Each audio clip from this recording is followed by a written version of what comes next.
வணக்கம் இனிய உறவுகளே, எல்லாரும் எப்படி இருக்கீங்க? எனக்கு நாம வெண்பொங்கல் தான் செய்ய போறோம். சரி வாங்க சமைக்கலாம். வெண்பொங்கல் அளவு 1 கப் பச்சரிசி, 1/2 கப் பாசிப்பருப்பு. இது தாங்க ஒரு நல்ல வெண்பொங்கலுடைய மெஷர்மெண்ட். ஒரு குக்கர்ல நல்லா கழுவிய அரிசியையும் பருப்பையும் சேர்த்துக்கங்க. இப்போ அரிசியும் பருப்பும் சேர்த்து 1/2 கப் இருக்கு.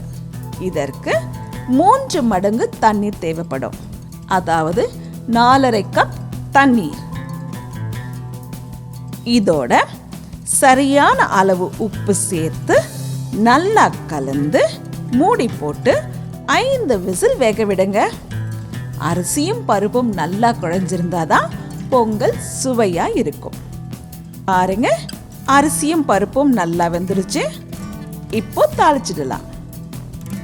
ஒரு பேன்ல 5 ஸ்பூன் எண்ணெய், அதோட 1/2 ஸ்பூன் நெய் சேர்த்திருக்கேன். உங்களுக்கு நெய் ரொம்ப பிடிக்கும்னா எண்ணெய் குறைச்சிட்டு நெய் சேர்த்துக்கங்க. எண்ணெயும் நெய்யும் சூடானதும் 4 பச்சை மிளகாய், பொடியாக நறுக்கிய ஒரு துண்டு இஞ்சி சேர்த்து 30 செகண்ட் வணக்குங்க. 1/2 ஸ்பூன் மிளகு தட்டி வச்சிருக்கேன். உங்களுக்கு முழு மிளகு வேணும்னாலும் சேர்த்துக்கலாம். ஆனா இது போல தட்டி போட்டு இருந்தீங்கன்னா சுவை நல்லா இருக்கும். இதோட 10 முந்திரி சேர்த்து முந்திரி பொன்னிறம் ஆகுற வரைக்கும் வணக்குங்க. பாருங்க, முந்திரி பொன்னிறம் ஆயிடுச்சு.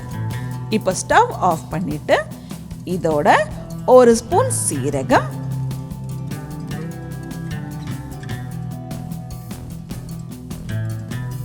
கருவேப்பிலை சேர்த்து கலந்து விடுங்க.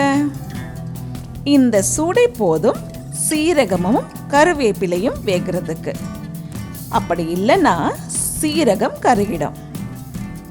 இப்போ இது எல்லாம் சேர்த்து நாம சாதத்தோட கலந்து விடலாம். உங்களுக்கு பிடிக்கும் என்றால் இன்னும் 1 ஸ்பூன் நெய் சேர்த்து கலந்து விடுங்க.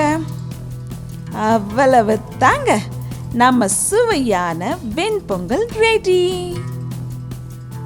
உங்களுக்கு இந்த வீடியோ பிடிச்சிருந்ததுன்னா லைக் பண்ணுங்க, ஷேர் பண்ணுங்க அண்ட் ப்ளீஸ் சப்ஸ்கிரைப்.